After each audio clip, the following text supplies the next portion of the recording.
Okay, our last video for 9.2, also a large section to start us off for the semester. We're going to look at some exact values on the unit circle other than the ones on the axes. So let's draw our unit circle again. And kind of a circle. Um, hold on, let me redo that. That was pretty bad. I don't know that that one's much better, but we'll pretend it is. Okay, so we've got our circle, and we know the points that go around the 0, 1, 0, -1, so we've done those a few times. So what we're going to do is we're going to find the exact values for 30, 60, 90. Well, we have 30, sorry, not 30, 60, 90, 30, 45, 60, which corresponds to pi over 6, pi over 4, and pi over 3 if you were to convert those between degrees and radians. Okay, so those are equivalent. So the book goes through this one way. We're going to go through it using triangles because I think that's more familiar to you guys. So looking at the two special triangles that you should remember from geometry. So you've got, I'm going to do them in terms of angles because I think that's what you're more familiar with. Again, you can correspond to radians. So we've got two. We've got the 30, 60, 90 triangle, and we've got the 45, 45, 90. These were two special triangles that you should have learned in geometry. And remember the relationship here is that you've got, let's see, it's 1, 2, square root of 3 for this one. Okay, so the short side is 1, the hypotenuse is 2, and square root of 3 is the long leg. And then for the 45, 45, 90, it's 1, 1, square root of 2. Okay, so those are our special triangles that you should have learned in geometry. If you didn't, that's okay too, but we're going to use these. All right, so we're going to talk in degrees, and then we can convert them to radians as well. All right, so let's look at the first one. Let's make, so coming here, and this is where my drawing skills are a little taxed. Okay, so this is gonna be inside of the circle. I know it looks a little wonky because I'm egg shaped here. Let's say that this is 30 degrees, which is the same as pi over 6. Okay, so pi over 6 or 30 degrees. So this triangle that we've made in here is this triangle right here. Okay, so this triangle that I've made is the first triangle right here. And then since we're on the unit circle, we know that the radius is 1, always 1. So that changes what we have right here. So our radius is 1 instead of being 2. So we're going to have to divide everything by 2. So let me just write another one. Maybe? Okay, so dividing all of these by 2 would be 1, 1/2, and square root of 3 over 2. Okay, so I just took this 30, 60, 90 and chopped all the sides in half. All right, so now that matches our triangle here. So that means that this side is square root of 3 over 2, our x distance, and our y distance is 1/2. So that means this point right here is square root of 3 over 2, 1/2. Okay, so these coordinates come from these special triangles. All right, let's erase that and move on to the next one. So the next one would be 45 degrees or pi over 4. So that's going to go here.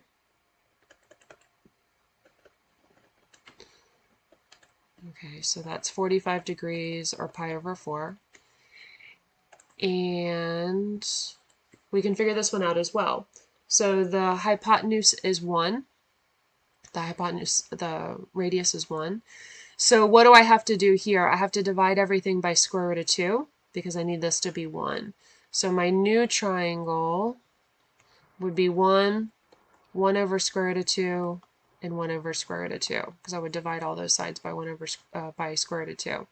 And again, we want to rationalize this. We don't want square roots in the bottom, so I'd multiply by square root of 2 over 2, and I would get square root of 2 over whole 2. So square root of 2 over 2, and then same thing down here. It's the same exact number. So we would get square root of 2 over 2, square root of 2 over 2. Remember 45, 45, 90. If the angles match, then it's going to be isosceles. So these two sides are going to match.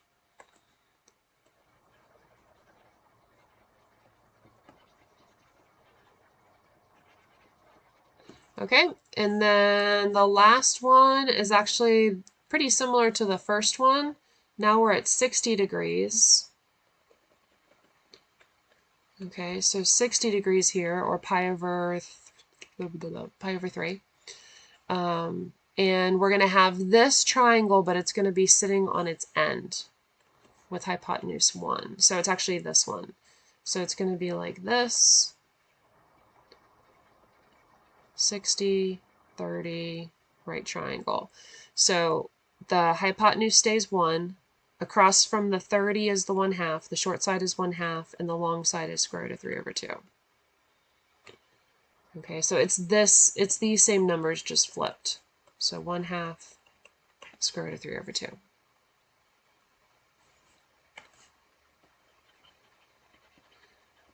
Okay, so that's all well and good.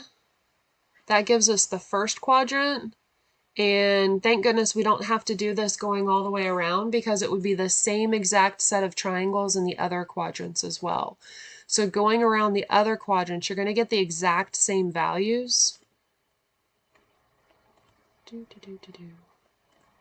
Okay, you're going to get the exact same values, but in different signs. So for example, this point here and this point here are the same, but instead of positive, positive, we're going to have negative, positive. So we would have negative 1/2 square root of 3 over 2. And then we would have negative square root of 2 over 2, square root of 2 over 2. And then we would have negative square root of 3 over 2, positive 1/2. So the same points, just x is negative, y is positive. And then coming down here, it'd be negative, negative, because we're in the third quadrant. So negative, negative would match, I guess, match these. So we would have negative square root of 3 over 2, negative 1/2, negative square root of 2 over 2, negative square root of 2 over 2. And then if I write these big enough that they're not sloppy, then I run out of room. So negative square root of 3 over 2. Okay, so those are our 3 there. And then in the fourth quadrant, it's going to be positive, negative, positive, negative, positive, negative. So like these, but the second number is going to be negative. So square root of 3 over 2, negative 1/2, square root of 2 over 2, negative square root of 2 over 2, and then 1/2 negative square root of 3 over 2. Okay, so long story short there is if you understand the first quadrant, the second, third, and fourth are basically just the same, but different signs. All right, so if you want to find, and I'm going to upload a filled out unit circle, but you should be able to fill this out on your own.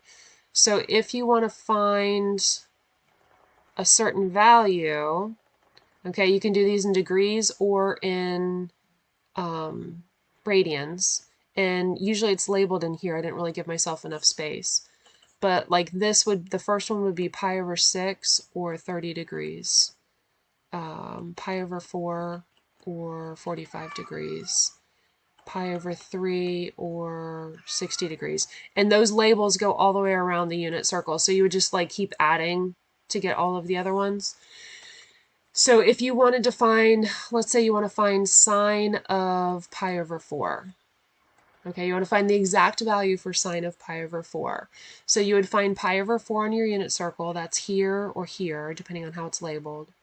Find pi over 4 on your unit circle, and remember that all of your points are cosine, sine.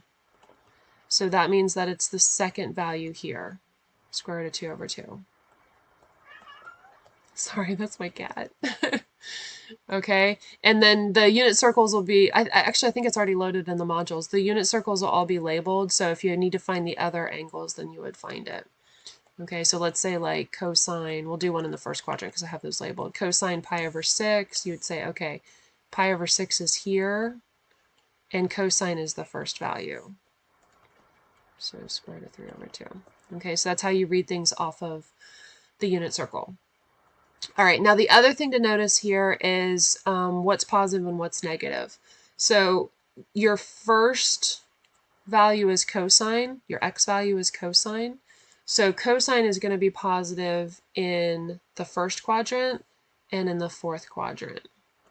Sine is going to be positive in the first quadrant and the second quadrant. All right, they're all going to be negative in the third quadrant. Okay, or I should say both of them will be negative in the third quadrant. Okay, so let's write this down. All right, so first quadrant, we have sine. Sine is positive, cosine is positive. And then tangent is sine over cosine. So tangent's also going to come out positive. That's in quadrant 1. And then in quadrant 2, we've got cosine is negative, sine is positive. So tangent is sine over cosine, that's going to come out negative. And then in the third one, we've got sine is negative, cosine is negative. Tangent would be negative over negative. That would come out positive. And then in the last quadrant, we've got cosine positive, sine is negative. So tangent is positive over negative. Sorry, negative over positive, which comes out negative. So that's quadrant 4. Okay, so you could look at the unit circle and kind of reason that out. One way to remember this is a little mnemonic, and that is that in the first quadrant, all are positive. In the second quadrant, only sine is positive. In the third quadrant, only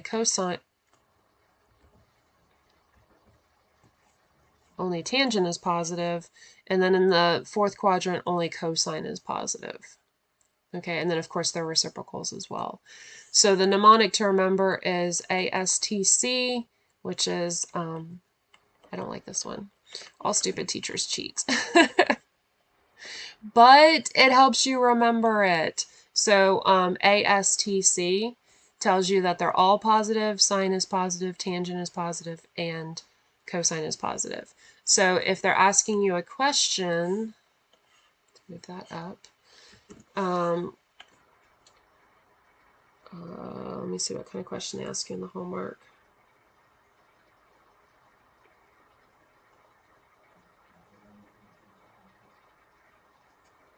I actually don't have one written down.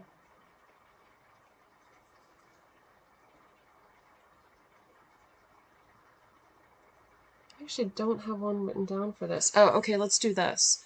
So this is either in this section or the next section. So let's say we have cosine S is equal to 1/3 in quadrant 4. Okay, cosine of S is equal to 1/3 in quadrant 4. What is sine? All right, if this isn't in this section, then it's in the next one. So you know the relationship between sine and cosine is that sine squared plus cosine squared is equal to 1. And you know that cosine squared is 1/3. So we can put that in here. So that gives us that sine squared plus 1/9 is equal to 1. And move all of this up. So if we solve for the sine, we can move the 1/9 over. That gives us sine squared is equal to 8/9. Okay, so we've got that's just moving things around. We've got sine squared is equal to a number. We can take the square root on both sides. And remember, when you take the square root on both sides, you're going to get plus or minus. So we're going to get sine S is equal to plus or minus the square root of 8/9. And we're going to want to simplify that I'm about to get cut off, so I want to be careful here. The thing to remember is what quadrant you're in. I'm in quadrant 4, and remember in quadrant 4, sine is going to come out negative, so I need to take the negative root here. The negative root because I'm in quadrant 4, and then simplify that.